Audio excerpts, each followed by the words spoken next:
Hello friends, हम class 12 chemistry chapter 7 the P block elements पढ़ रहे हैं।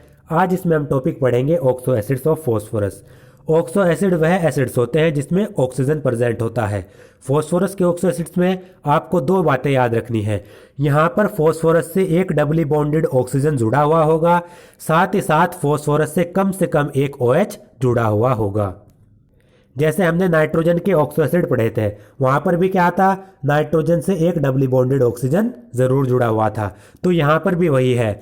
ऑक्सो एसिड्स है जो फॉस्फोरस के, उनमें फॉस्फोरस से एक डबल बॉन्डेड ऑक्सीजन जरूर होगा और कम से कम एक OH भी यहाँ पर जुड़ा हुआ होगा फॉस्फोरस से। OH एक से ज्यादा भी हो सकते हैं। Phosphorus forms a number of oxo acid. Phosphorus बहुत सारे ऑक्सो एसिड्स बनाते हैं। The important oxo acid of phosphorus with their formulas, method of preparation and the presence of some characteristic bond in their structure are given in table 7.5। Table 7.5 में phosphorus के important oxo acid और उनके formulas दिए गए हैं, साथ ही साथ उनके मेथड ऑफ प्रिपरेशन दिए गए हैं और उनके बॉन्ड की जो इंपॉर्टेंट कैरेक्टरिस्टिक्स हैं वो दी गई हैं। तो टेबल हम देख लेते हैं। तो यहाँ पर देखिए, यहाँ पर नेम दिए गए हैं, फिर फॉर्मूला, फिर इसमें फॉस्फोरस की ऑक्सीडेशन स्टेट, इनकी जो बॉन्ड्स होती हैं उनकी कैरेक्टरिस्टिक दी गई हैं और यहाँ पर इनकी प्रिपरेशन मेथड दिए गए हैं। तो सबसे पहले देखिए H3PO2। H3PO2 का जो नाम होता है वो है हाइपोफॉस्फोरस। इसका नाम आपको याद रखना है, नाम और फॉर्मूला। हाइपोफॉस्फोरस, इसका फॉर्मूला H3PO2, इसको फॉस्फेनिक भी कहते हैं। और इस एसिड में जो फॉस्फोरस है उसकी ऑक्सीडेशन स्टेट है +1।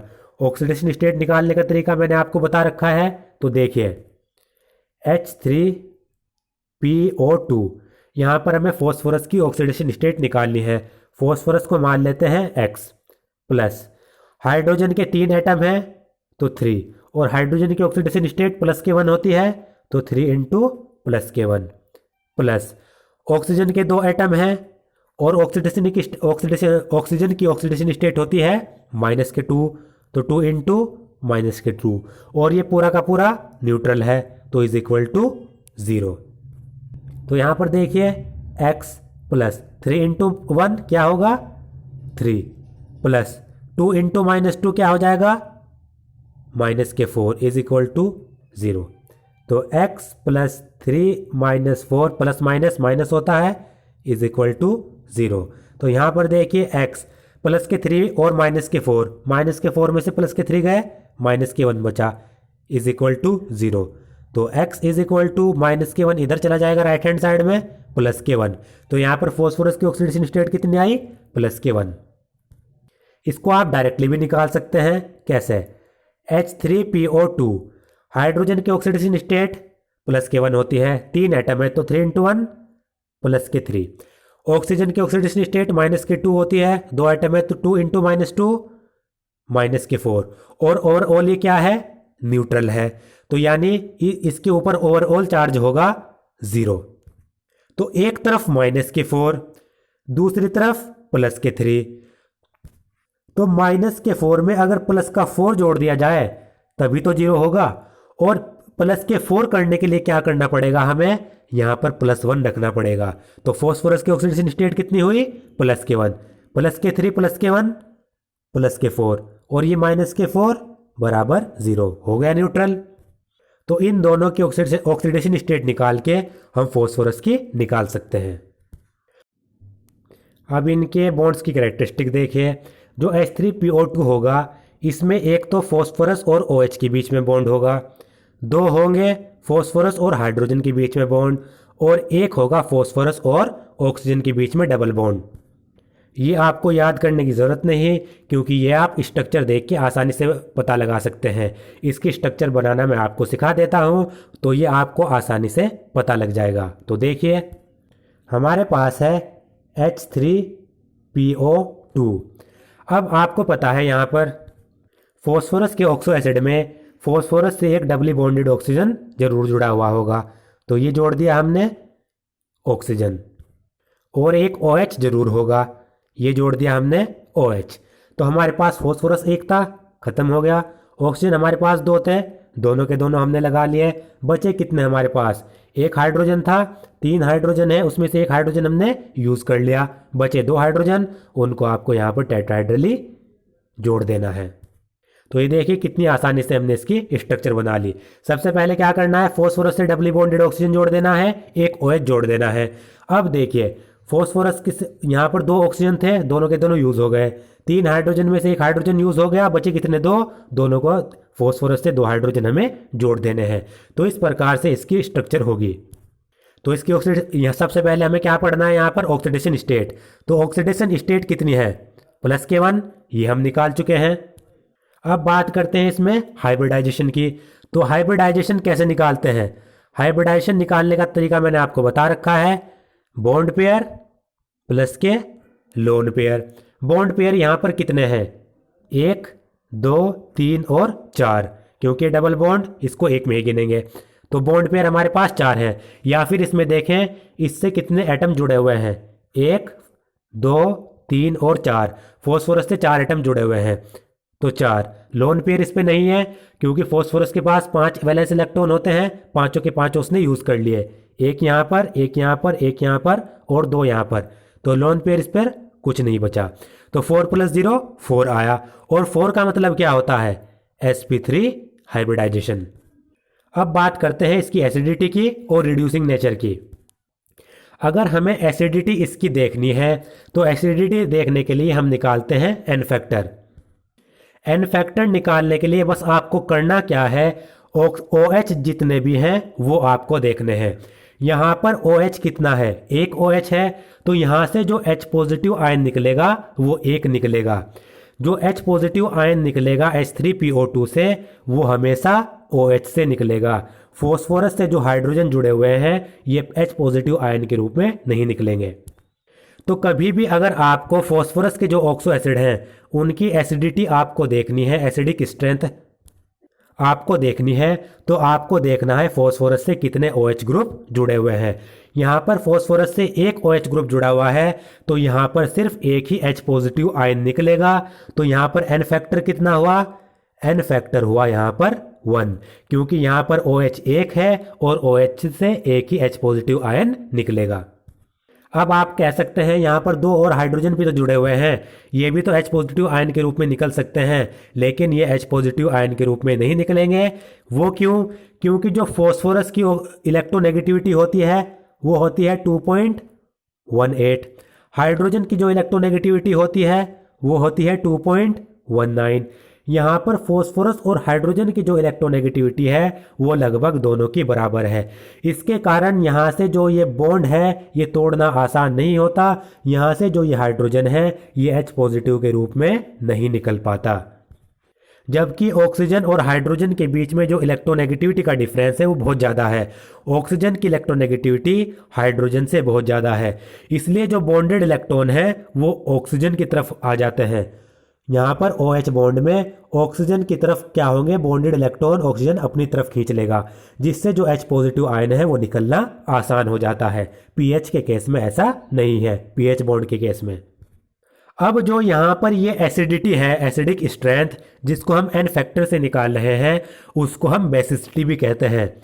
अब ये बेसिसिटी क्यों कहते हैं एसिडिक स्ट्रेंथ को, वो मैं आपको बता देता हूँ। सबसे पहले देखते हैं इसमें बेसिसिटी कितनी होगी। तो H3PO2 में जितने OH ग्रुप होंगे उतनी ही इसकी बेसिसिटी होगी। तो OH ग्रुप इसमें कितना है, 1, तो बेसिसिटी इसकी होगी 1। तो मैंने आपको बताया एन फैक्टर जितना होगा उतनी एसिडिक स्ट्रेंथ होगी और एन फैक्टर जितना होगा उतनी बेसिसिटी होगी। अब ये क्या है तो मैं आपको क्लियर कर देता हूँ। तो बेसिसिटी का मतलब होता है एसिड बेस रिएक्शन के दौरान, यानी न्यूट्रलाइजेशन रिएक्शन के दौरान एसिड और बेस आपस में रिएक्ट करते हैं, सोल्ट और वाटर बनाते हैं, न्यूट्रलाइजेशन रिएक्शन कहलाती है। तो एसिड बेस रिएक्शन के दौरान जो एसिड होता है वो किसी बेस को कितने H पॉजिटिव आयन डोनेट करता है वही उसकी कहलाती है बेसिसिटी। हम एसिड और बेस की रिएक्शन करा रहे हैं तो एसिड और बेस की रिएक्शन के दौरान जो ये एसिड है ये कितने H पॉजिटिव आयन इस बेस को डोनेट करें जिससे कि बेस के जो OH नेगेटिव आयन है वो न्यूट्रलाइज हो जाए, वही इस एसिड की बेसिसिटी कहलाती है। तो यहां पर H3PO2 कितने H पॉजिटिव आयन डोनेट कर रहा है जिससे वो किसी बेस के OH नेगेटिव आयन को न्यूट्रलाइज कर सके, वो इस एसिड की बेसिसिटी कहलाएगी। तो एसिडिक स्ट्रेंथ और बेसिसिटी दोनों सेम होती है, ये आपको याद रखना है। तो यहाँ पर H3PO2 एक H पॉजिटिव आयन डोनेट कर रहा है जिससे वो किसी बेस के एक OH नेगेटिव आयन को क्या कर सके, न्यूट्रलाइज कर सके। तो ये यहाँ पर इसकी बेसिसिटी कितनी हुई, 1 हुई। तो यहाँ पर ये क्वेश्चन आपको 3 तरीके से पूछा जा सकता है। वो 3 तरीके क्या हैं? या तो आपको एन फैक्टर पूछ लिया जाए, तब भी आपको यहाँ पर देखना है OH कितने हैं, OH ग्रुप, और OH में से एक H पॉजिटिव आयन निकलेगा, वही उसका एन फैक्टर होगा। अगर आपको पूछ लिया जाए बेसिसिटी, तो बेसिसिटी का मतलब है एन फैक्टर, वो भी इतना ही होगा। या फिर अगर आपको पूछ लिया जाए एसिडिक स्ट्रेंथ, तब भी आपको यही देखना है OH ग्रुप, OH ग्रुप आपको देखना है, एसिडिक स्ट्रेंथ भी एन फैक्टर के बराबर ही होगी। तीनों चीज़ बिल्कुल सेम है, बेसिसिटी, एन फैक्टर और एसिडिक स्ट्रेंथ तीनों चीज़ सेम है। कोई सा भी पूछ लिया जाए एक ही चीज़ आपको निकालनी है। अब बात करते हैं इसके रिड्यूसिंग कैरेक्टर की।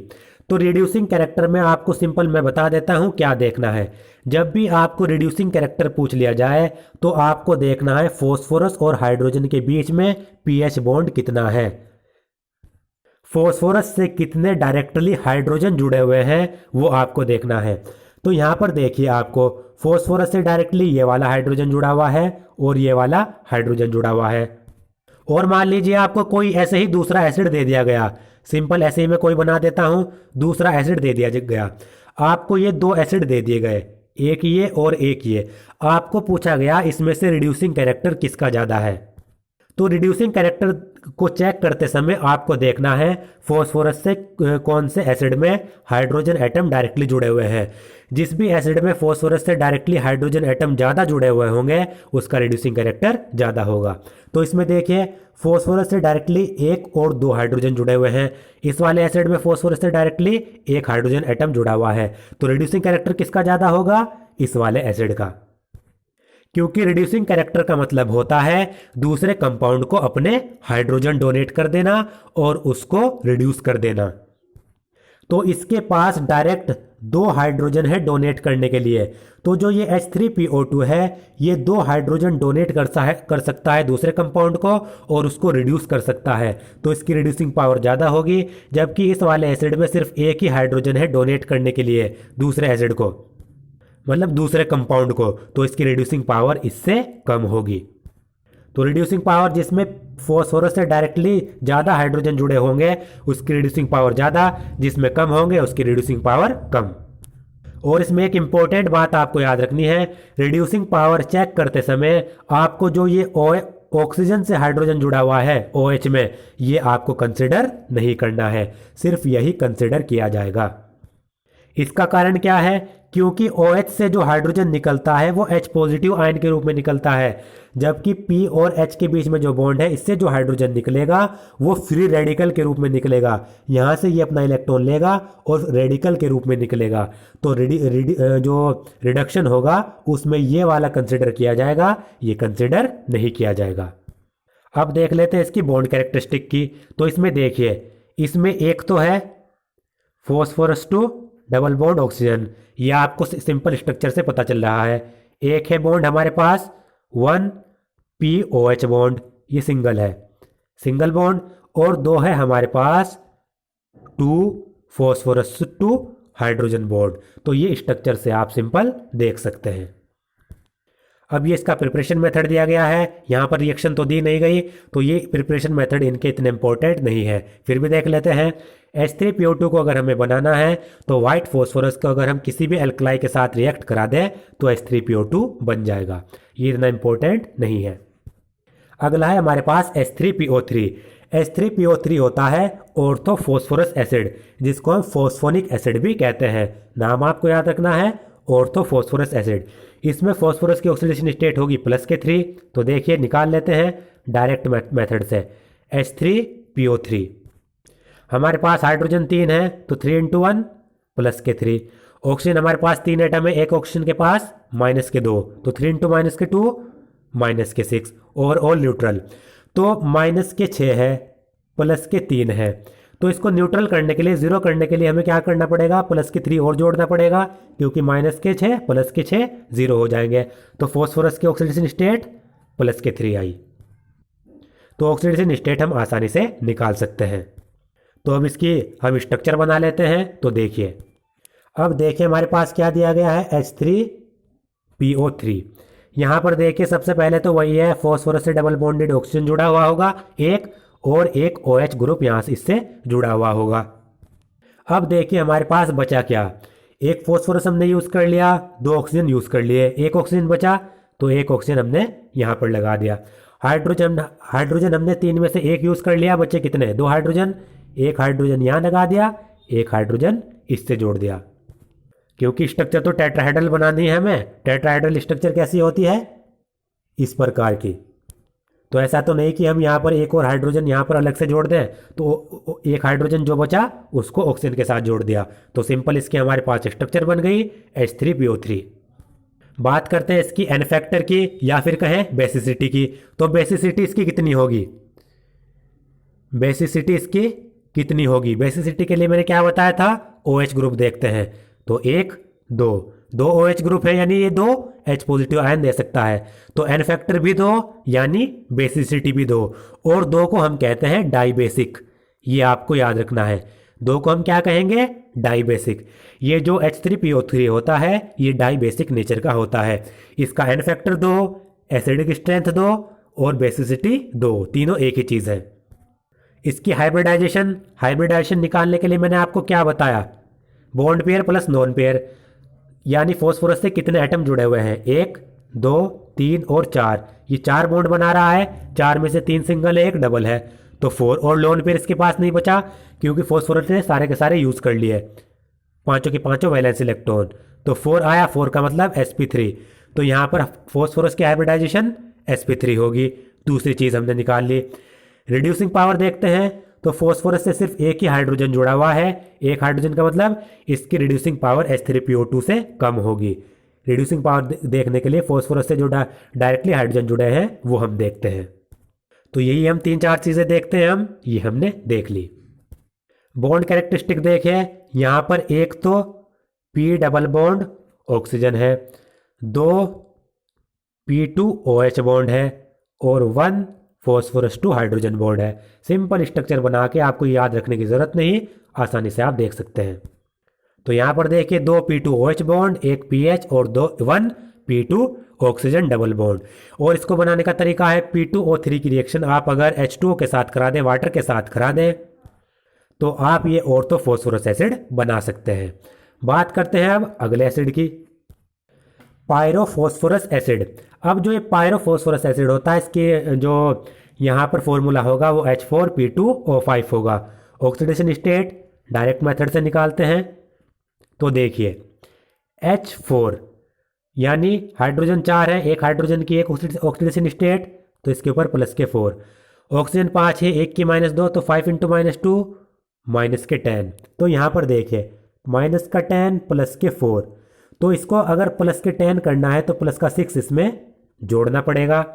तो यहाँ पर फॉस्फोरस हमारे पास 2 हैं, तो प्लस का 6 हम जोड़ रहे हैं। फॉस्फोरस के 2 एटम हैं, 2 से डिवाइड करेंगे तो कितना आ जाएगा, प्लस के 3। तो फॉस्फोरस के ऊपर प्लस के 3 ऑक्सीडेशन स्टेट होगी।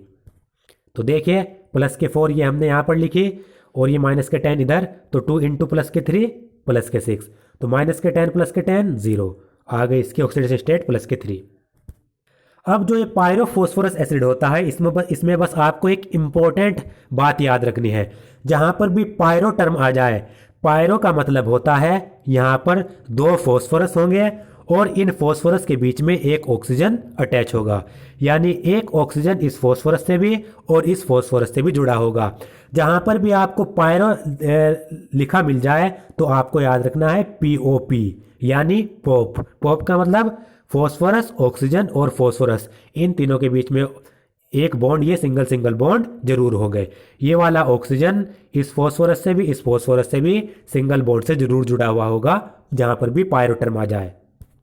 तो इसकी स्ट्रक्चर बना लेते हैं और यहाँ पर हम देख लेते हैं। हमारे पास है H4P2O5।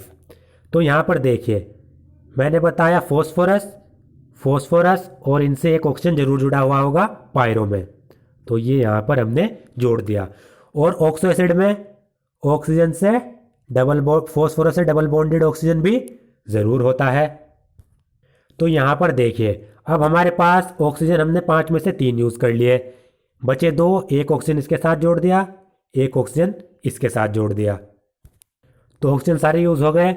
हाइड्रोजन कितने हैं? 4 हाइड्रोजन हैं, तो एक हाइड्रोजन, एक OH इससे जरूर होगा, OH भी तो होता है, एक हाइड्रोजन इससे, एक हाइड्रोजन ये। तो ये हमारे पास स्ट्रक्चर हुई पायरोफॉस्फोरस की। तो इस तरीके से इसकी स्ट्रक्चर होगी। इसको मैं थोड़ा सही करके बना लेता हूँ। तो ये इसकी सही स्ट्रक्चर होगी। पिछली स्ट्रक्चर में क्या था, जो मैंने ये वाला हाइड्रोजन था ये वाला इधर लगा दिया था, तो ये आपको सही कर लेना है, ये वाला हाइड्रोजन यहाँ पर लगेगा। तो बात करते हैं इसकी बेसिसिटी की। इसकी बात करते हैं। बेसिसिटी की देखने के लिए क्या करना पड़ता है? OH, तो एक OH 2 OH, तो बेसिसिटी कितनी हुई? 2, यानी ये क्या हुआ? Dibasic. अगर इस पर फॉस्फोरस की हाइब्रिडाइजेशन निकालनी है तो हाइब्रिडाइजेशन निकालने के लिए क्या है, ये वाला फॉस्फोरस ले लीजिए, ये 1 बॉन्ड 2 बॉन्ड 3 बॉन्ड 4 बना रहा है, 4 का मतलब sp3, लोन पेयर तो इसके पास नहीं बचा। और आपको देखनी है इसकी रिड्यूसिंग पावर, तो एक हाइड्रोजन डायरेक्टली जुड़ा है फॉस्फोरस से, 2 हाइड्रोजन, तो देखिए इसके पास 2 फॉस्फोरस से डायरेक्टली हाइड्रोजन है, तो रिड्यूसिंग पावर इसकी ज़्यादा होगी। बॉन्ड कैरेक्टरिस्टिक देखनी है तो बॉन्ड कैरेक्टरिस्टिक देखिए, यहाँ पर फॉस्फोरस और ऑक्सीजन के बीच में 2 डबल बॉन्ड होंगे, एक ये और एक ये, यानी फॉस्फोरस और ऑक्सीजन के बीच में जो ये डबल बॉन्ड है ये 2 होंगे। फॉस्फोरस और OH के बीच में ये वाला और ये वाला 2 होंगे, फॉस्फोरस और हाइड्रोजन के बीच में 2 होंगे। तो ये इसकी बॉन्ड कैरेक्टरिस्टिक्स होंगी। तो यहाँ पर देखिए POH यहाँ पर 2, P2H 2 और फॉस्फोरस और डबल बॉन्डेड ऑक्सीजन 2 होंगे। इसको बनाने का तरीका है PCl3 की रिएक्शन अगर हम H3PO3 के साथ कराएं तो ये हम पायरोफॉस्फोरस एसिड बना सकते हैं। अगला है हमारे पास हाइपोफॉस्फोरिक एसिड, फॉर्मूला होता है H4P2O6। सबसे पहले ऑक्सीडेशन स्टेट निकालते हैं डायरेक्ट मेथड से, H4P2O6, हाइड्रोजन 4 प्लस के 4, ऑक्सीजन 6 है तो माइनस के 12, ये प्लस के 4 और माइनस के 12, प्लस के 4 माइनस के 12। अब यहाँ पर देखिए हमें क्या करना है, जो माइनस के 12 है तो प्लस को भी 12 करना है, तो प्लस के 8 इसमें जोड़ना पड़ेगा। तो यहाँ पर फॉस्फोरस प्लस के 8 और फॉस्फोरस के 2 एटम है, प्लस के 8 को 2 से डिवाइड कर देंगे, प्लस के 4, तो फॉस्फोरस की ऑक्सीडेशन स्टेट प्लस के 4 आई।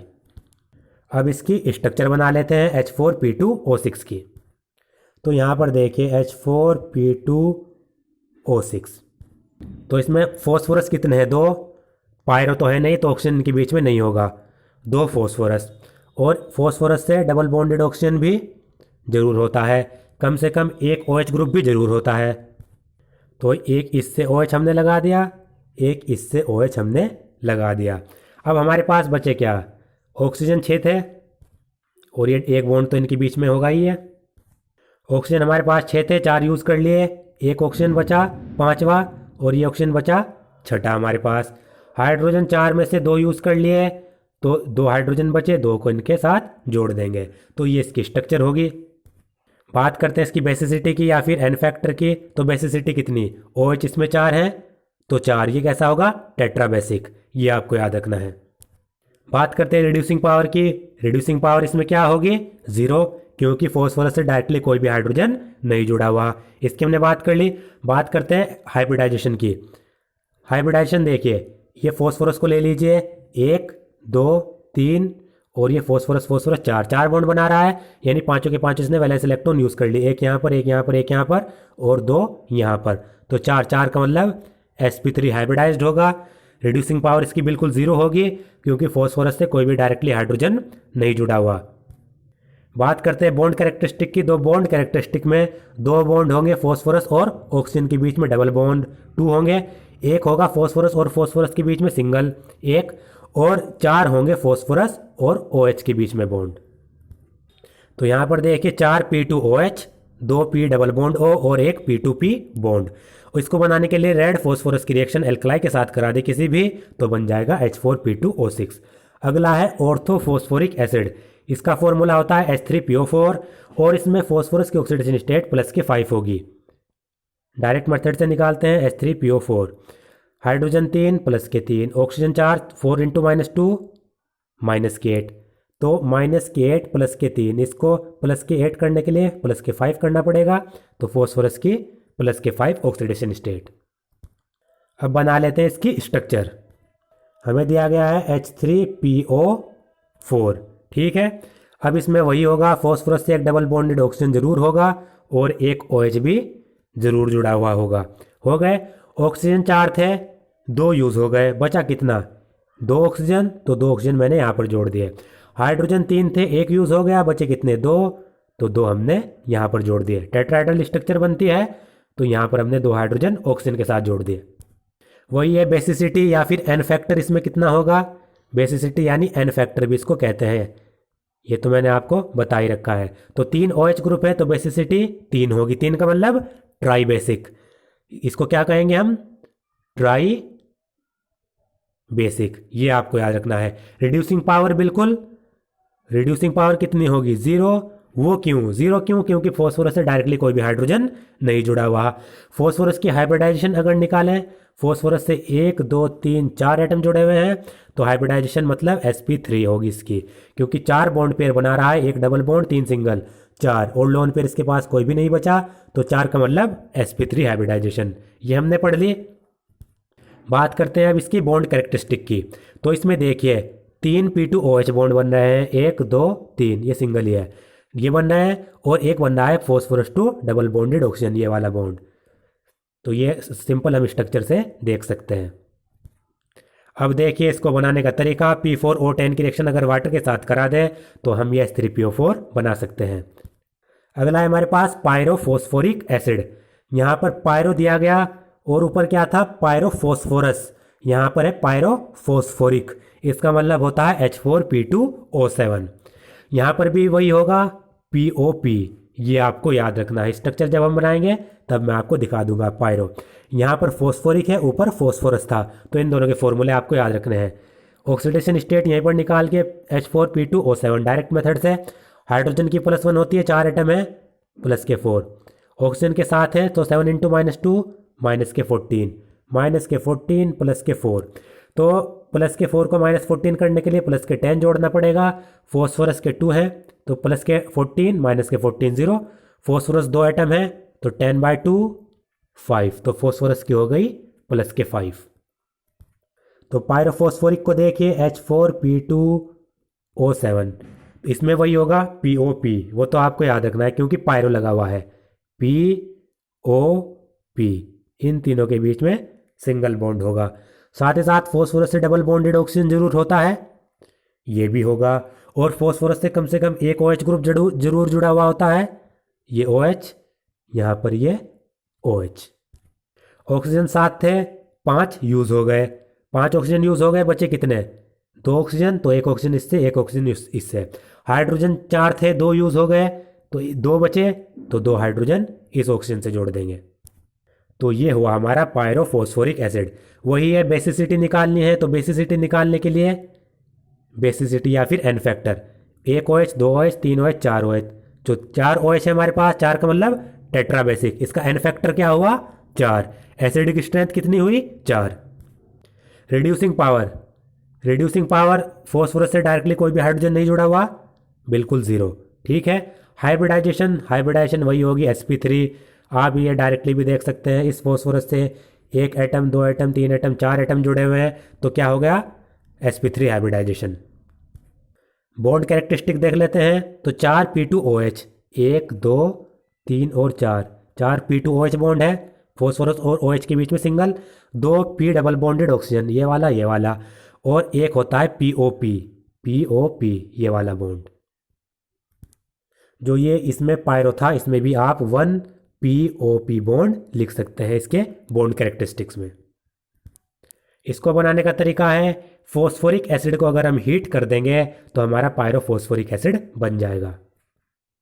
फॉस्फोरिक एसिड, उसको आपको हीट करना है तो हमारा पायरोफॉस्फोरिक एसिड बन जाएगा। लास्ट है इसमें मेटा फॉस्फोरिक एसिड। मेटा का जो फॉर्मूला होता है HPO3 का होल N, यानी जहाँ पर भी मेटा फॉस्फोरिक एसिड अगर आपको लिखा मिल जाए, इसमें HPO3 की N यूनिट जुड़ी हुई होगी। N कितनी भी हो सकती है, 3 4 5, N यूनिट इसमें जुड़ी हुई होगी HPO3 की। तो ये आपको याद रखना है। तो HPO3 में हम निकाल लेते हैं ऑक्सीडेशन स्टेट। तो देखिए हाइड्रोजन 1 + K1, ऑक्सीजन 3 3 × -2 -K6, ठीक है। तो -K6 + K1, इसको +K6 करने के लिए +K5 जोड़ना पड़ेगा, तो +K5 इसकी ऑक्सीडेशन स्टेट हुई फॉस्फोरस की। तो NCERT की बुक में जो स्ट्रक्चर दी गई है वो दी गई है साइक्लोट्राई मेटाफॉस्फोरिक एसिड, यानी HPO3 का होल 3। यहाँ पर जो HPO3 की 3 यूनिट जोड़ी गई हैं साइक्लिक स्ट्रक्चर में, साइक्लोट्राई मेटाफॉस्फोरिक एसिड। तो इसको बनाने के लिए, साइक्लिक स्ट्रक्चर बनाने के लिए मैं आपको एक सिंपल ट्रिक बता देता हूँ। आपको क्या करना है, 3 फॉस्फोरस के एटम लगा देने हैं, वो भी ट्राइंगुलर स्ट्रक्चर में, यानी उल्टे ट्राइंगल की फॉर्म में। इस तरीके से ये उल्टा ट्राइंगल होता है। तो आपको क्या करना है, इसकी साइक्लिक स्ट्रक्चर बनाने के लिए उल्टे ट्राइंगल की जो ये 3 यहाँ पर कॉर्नर्स होंगे, यहाँ पर फॉस्फोरस के एटम आपको जोड़ देने हैं। फिर आपको करना क्या है, इन तीनों फॉस्फोरस के बीच में एक एक ऑक्सीजन लगा देना है। एक ऑक्सीजन यहाँ पर, एक ऑक्सीजन यहाँ पर, एक ऑक्सीजन यहाँ पर, और इसको सिंगल बॉन्ड से इन सभी को जोड़ देना है। ऑक्सीजन हमारे पास 9 है, और फॉस्फोरस से डबली बॉन्डेड ऑक्सीजन भी ज़रूर जुड़ा हुआ होगा। तो ये इस वाले फॉस्फोरस से भी डबली बॉन्डेड ऑक्सीजन जरूर जुड़ा हुआ होगा, ये वाला। इस वाले फॉस्फोरस से भी ये वाला। ऑक्सीजन हमारे पास 3 3 जा 9 ऑक्सीजन है। 6 ऑक्सीजन हमने यूज़ कर लिए, बचे 3, तो एक ऑक्सीजन इससे जोड़ देंगे यहाँ पर, ठीक है। एक ऑक्सीजन इससे जोड़ देंगे, एक ऑक्सीजन इस वाले फॉस्फोरस से जोड़ देंगे। बात करते हैं हाइड्रोजन की। हाइड्रोजन हमारे पास 3 है, ये वाला ऑक्सीजन खाली है, तो यहाँ पर जोड़ देंगे हाइड्रोजन, और ये वाला सिंगल बॉन्डेड हाइड्रोजन है ऑक्सीजन, और ये वाला हाइड्रोजन। तो इस तरीके से इसकी स्ट्रक्चर बनती है। ये एक सिंपल मेथड था। अब इसकी बेसिसिटी निकाल लेते हैं। बेसिसिटी OH 1 2 3, बेसिसिटी कितनी हुई, 3, यानी ये ट्राई बेसिक है। रिड्यूसिंग पावर 0 0, क्यों, क्योंकि फॉस्फोरस से डायरेक्टली कोई भी हाइड्रोजन नहीं जुड़ा हुआ। बॉन्ड कैरेक्टरिस्टिक अगर हम देखें, बॉन्ड कैरेक्टरिस्टिक में क्या हो रहा है, यहाँ पर फॉस्फोरस और ऑक्सीजन के बीच में डबल बॉन्ड कितने हैं, 3। फॉस्फोरस और OH के बीच में बॉन्ड कितने हैं, 3। और POP बॉन्ड कितने हैं, POP, वो भी 3। कैसे, POP पहला, दूसरा POP तीसरा, मतलब 2 हो गए, पहला ये, दूसरा ये, तीसरा POP, 3 बॉन्ड है, तो POP बॉन्ड 3। तो यहाँ पर देखिए 3 POH bond, 3 P double bond और 3 POP बॉन्ड। अगर इसको हमें बनाना है मेटाफॉस्फोरिक, तो इसमें हमें क्या करना है, फॉस्फोरस एसिड लेना है, उसको Br2 के साथ हीट करना है एक सील ट्यूब में, तो हमें मेटाफॉस्फोरिक एसिड मिल जाएगा। अब बात करते हैं इसकी हाइब्रिडाइजेशन की। तो यहाँ पर ये साइक्लोमेटाफॉस्फोरिक एसिड यहाँ पर दिया गया है। अगर हाइब्रिडाइजेशन निकालनी है इसकी फॉस्फोरस की, तो कितने, एक एटम जुड़ा हुआ है, दूसरा एटम, तीसरा एटम, चौथा एटम, तो कितनी हुई sp3 हाइब्रिडाइजेशन, क्योंकि वो 5 बॉन्ड पेयर बना रहा है, 4 बॉन्ड पेयर बना रहा है, 1 डबल और 3 सिंगल, और लोन पेयर तो नहीं होंगे क्योंकि पाँचों के पाँचों इलेक्ट्रॉन उसने यूज़ कर लिया, 4 का मतलब sp3 हाइब्रिडाइज। अब ये था हमारा साइक्लो। अब इसमें दिया गया पॉलीमेटाफॉस्फोरिक एसिड, यानी HPO3 का होल N। इसमें HPO3 की N यूनिट जुड़ी गई है। इसको कैसे बनाते हैं ये भी मैं आपको सिखा देता हूँ। तो देखिए HPO3 का होल N, तो इसको बनाने के लिए हम क्या करेंगे, HPO3 की स्ट्रक्चर बनाएंगे। सबसे पहले P डबल बॉन्ड O ज़रूर जुड़ा हुआ होगा HPO3 में, और P के साथ एक OH ग्रुप भी जुड़ा हुआ होगा। बचा कितना, एक ऑक्सीजन यहाँ पर बचा। अभी हम सिंपल HPO3 ले रहे हैं, तो HPO3 में 3 ऑक्सीजन है, ये बन गई स्ट्रक्चर। 3 ऑक्सीजन हमने यूज़ कर लिए, एक फॉस्फोरस। अब इसकी दूसरी यूनिट देखिए, ये रही हमारे पास दूसरी यूनिट। दूसरी यूनिट में डबल बॉन्डेड ऑक्सीजन नीचे लगेगा, यहाँ पर लग गया। अब OH भी होता है, तो OH लगा देते हैं ऊपर, बिल्कुल इसकी उल्टी स्ट्रक्चर बनानी है यहाँ पर हमें। 2 ऑक्सीजन यूज़ हो गए, तीसरा ऑक्सीजन ये रहा, ये वाला ऑक्सीजन इस फॉस्फोरस से यहाँ पर जुड़ा हुआ होगा, तभी तो टेट्राहेड्रल स्ट्रक्चर होगी। अब अगली यूनिट हमें लेनी है फॉस्फोरस, वो बिल्कुल इस वाली यूनिट के सेम बना देनी है। यहाँ पर ऑक्सीजन, यहाँ पर OH ग्रुप और एक यहाँ पर ऑक्सीजन होगा, ऑक्सीजन यहाँ पर, ये ऑक्सीजन इस फॉस्फोरस से जुड़ा हुआ होगा। अब अगली जो यूनिट होगी उसका ऑक्सीजन इस फॉस्फोरस से जुड़ा हुआ होगा, यहाँ से वो यहाँ उल्टी यूनिट इसकी बिल्कुल बन जाएगी। तो इस तरीके से हम एक चेन लेकर चलते हैं। इस तरीके से पहली यूनिट बनाई, दूसरी यूनिट इसकी उल्टी, डबल बॉन्ड नीचे, OH बॉन्ड ऊपर, तीसरी जो यूनिट होगी वो पहली के सेम, चौथी जो यूनिट होगी वो दूसरी के सेम। इस तरीके से यूनिट जोड़ते जाएंगे, कितनी भी जोड़ सकते हैं, ये बन जाएगा हमारे पास पॉलीमेटाफॉस्फोरिक एसिड। तो यहाँ पर देखिए, अगर एसिडिक स्ट्रेंथ की बात करें तो OH ग्रुप जैसे जैसे चेन बढ़ते चली जाएगी, OH ग्रुप बढ़ते चले जाएंगे। तो इसमें तो चेन के हिसाब से हमें देखना है। यहाँ पर 3 थे तो हम यहाँ निकाल लेते हैं, लेकिन यहाँ पर हम नहीं निकाल सकते क्योंकि हमें नहीं पता कितनी चेन्स है इसमें। अब यहाँ पर इनके बारे में पढ़ लेते हैं। The composition of the oxo acid are interrelated in terms of loss or gain of H2 molecule और ऑक्सीजन एटम। जो ऑक्सो एसिड्स होते हैं उनकी जो कंपोजिशन होगी वो आपस में जुड़ी हुई होती हैं। वो किस तरीके से आपस में जुड़ी हुई होंगी कि ये ऑक्सो एसिड कितने H2O मॉलिक्यूल गेन कर रहे हैं या लॉस कर रहे हैं, या फिर कहें कितने ऑक्सीजन एटम गेन कर रहे हैं या लॉस कर रहे हैं, इसके आधार पर ये इंटर रिलेटेड होते हैं। The structure of some important oxo acid are given next. जो इम्पोर्टेंट ऑक्सो एसिड है उनकी स्ट्रक्चर हम बना चुके हैं। In oxo acids phosphorus is tetrahedrally surrounded by other atom. Oxo acid में हमने पढ़ा जो फॉस्फोरस यहाँ पर एटम होता है वो उसके चारों तरफ जो एटम्स होते हैं वो टेट्राहेड्रली अरेंज होते हैं इस तरीके से। All these acid contain at least one phosphorus to oxygen double bond and one phosphorus OH single bond। इन सभी एसिड में जैसे मैंने बताया एक डबल बॉन्डेड ऑक्सीजन जरूर होगा फॉस्फोरस के साथ, और एक OH ग्रुप जरूर होगा फॉस्फोरस के साथ, कम से कम एक से ज़्यादा भी हो सकते हैं। The oxo acid in which phosphorus has lower oxidation state less than +5 contain in addition to P double bond O and POH bond either phosphorus to phosphorus और फॉस्फोरस टू हाइड्रोजन बॉन्ड। ऐसे oxo acid जिसमें phosphorus की oxidation state +5 से कम हो, इन oxo acid में P double bond O और POH बॉन्ड के अलावा कम से कम एक PP या फिर P2H बॉन्ड जरूर होता है। जैसे कि इसमें H4P2O6 में इसमें फॉस्फोरस टू फॉस्फोरस बॉन्ड जरूर होगा और H3PO2 में फॉस्फोरस टू हाइड्रोजन बॉन्ड जरूर होगा, बट नॉट बॉन्ड, लेकिन दोनों के दोनों नहीं हो सकते, जैसा कि मैं ऊपर आपको दिखा देता हूँ। ये देखिए H4P2O6, इसमें ऑक्सीडेशन स्टेट +5 से कम है यानी +4 है। तो इसमें क्या होता है P2 डबल बॉन्ड O, ये एक बॉन्ड होगा, ये भी होगा, इनके अलावा या तो P2P होगा या तो P2H बॉन्ड होगा, लेकिन दोनों नहीं हो सकते, इनमें से एक ही होगा। जैसे इसमें P2P बॉन्ड है। दूसरा अगर हम लें ये वाला H3PO2, इसमें भी +5 से कम है, तो इसमें एक ये बॉन्ड तो जरूर होते हैं। तो इसमें P2P होगा या P2H होगा, तो यहाँ पर सिर्फ P2H है, दोनों नहीं है, दोनों नहीं होंगे। तो ऐसे ऐसे ऑक्सी एसिड जिसमें ऑक्सीडेशन स्टेट +5 से लेस है, उसमें P डबल बॉन्ड O और P2OH बॉन्ड के अलावा या तो P2P होगा या P2H होगा, दोनों नहीं होंगे, दोनों में से एक ही होगा। तो ये आपको याद रखनी है। These acids in +3 oxidation state of phosphorus tend to disproportionate to higher and lower oxidation state. ऐसे एसिड जिनमें +3 ऑक्सीडेशन स्टेट है उनमें डिस्प्रोपोर्शनेशन रिएक्शन होती है। अब ये डिस्प्रोपोर्शनेशन रिएक्शन क्या होती है?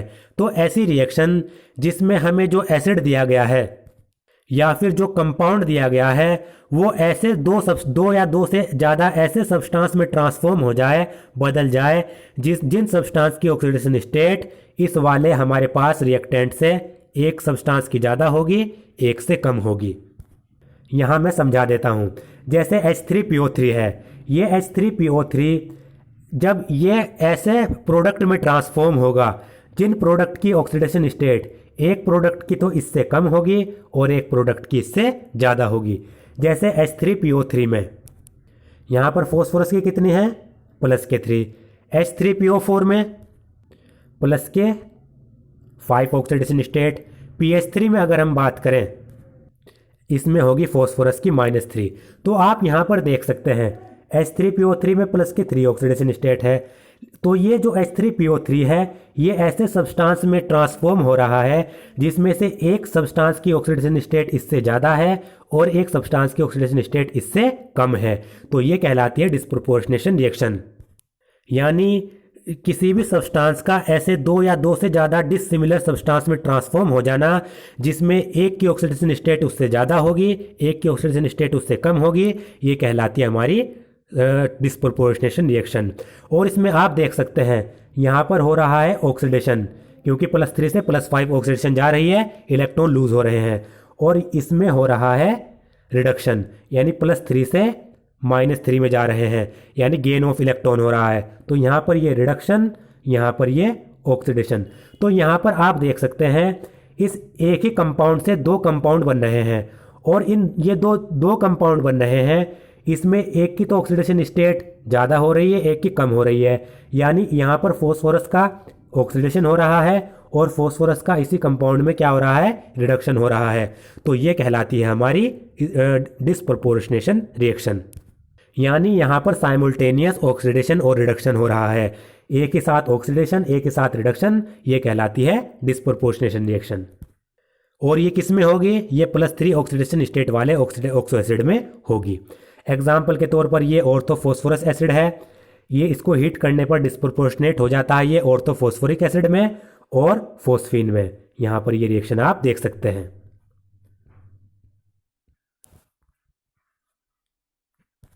ये सभी कंपाउंड ये मैं आपको बता चुका हूँ, इनकी स्ट्रक्चर बनाकर, इनकी बेसिसिटी, ये सब मैं आपको स्ट्रक्चर बनाकर समझा चुका हूँ। The acid which contain P2H bond have strong reducing property, ये मैं बता चुका हूँ। जिन एसिड में फॉस्फोरस से ज़्यादा हाइड्रोजन डायरेक्टली अटैच होंगे उनकी रिड्यूसिंग प्रॉपर्टी स्ट्रॉन्ग होगी। This hypophosphorous acid is a good reducing agent as it contains 2 P2H bond. आपको पता है जो हाइपोफॉस्फोरस एसिड है यानी H3PO2, इसकी रिड्यूसिंग प्रॉपर्टी अच्छी है क्योंकि इसमें H3PO2 में जब मैंने आपको स्ट्रक्चर बनाई थी तो उसमें फॉस्फोरस और हाइड्रोजन के बीच में क्या थे, फॉस्फोरस और हाइड्रोजन के बीच में 2 सिंगल बॉन्ड थे। यहाँ पर देखिए स्ट्रक्चर H3PO2 यानी 3 हाइड्रोजन और P और ऑक्सीजन, ये स्ट्रक्चर हो गया H3PO2 की। फॉस्फोरस से डायरेक्टली 2 हाइड्रोजन अटैच है तो इसकी रिड्यूसिंग प्रॉपर्टी अच्छी होगी। And reduces for example AgNO3 to metallic silver. जो ये H3PO2 है ये क्या करता है, AgNO3 को, सिल्वर नाइट्रेट को रिड्यूस कर देता है मेटेलिक सिल्वर में। तो यहाँ पर देखिए AgNO3 में जो Ag की ऑक्सीडेशन स्टेट है वो +1 है, क्योंकि देखिए AgNO3 NO3 के ऊपर होता है -1, तो इसको मान लेते हैं x -1 = 0, x +1 हो गई। यहाँ पर Ag के ऊपर +1 ऑक्सीडेशन स्टेट और यहाँ पर Ag के ऊपर 0। तो यहाँ पर H3PO2 क्या कर रहा है, इसका यहाँ पर रिडक्शन कर रहा है, +1 से 0 में जा रही है। और यहाँ पर H3PO2 H3PO4 में कन्वर्ट हो रहा है। H3PO2 में +1 ऑक्सीडेशन स्टेट, H3PO4 में +5 ऑक्सीडेशन स्टेट। तो इसका क्या हो रहा है, इसका ऑक्सीडेशन हो रहा है। H3PO2 इसका रिडक्शन कर रहा है और अपने आप का इसका ऑक्सीडेशन हो रहा है। These pH bond are not ionizable to give H positive and do not play any role in basicity।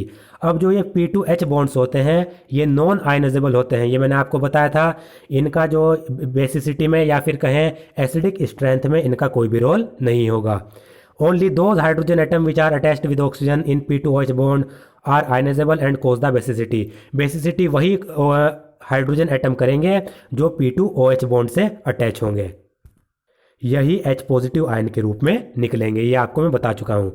दस H3PO3 and H3PO4 are dibasic and tribasic. H3PO3 ये डाइबेसिक होता है, इसमें P2OH बॉन्ड कितने होते हैं, 2। H3PO4 ट्राइबेसिक होता है, इसमें P2OH बॉन्ड 3 होते हैं। Respectively as the structure of H3PO3 has 2 P2OH bond and H3PO4 में 3 P2OH बॉन्ड है। अब ये एग्जाम्पल 7.9 हम कर लेते हैं।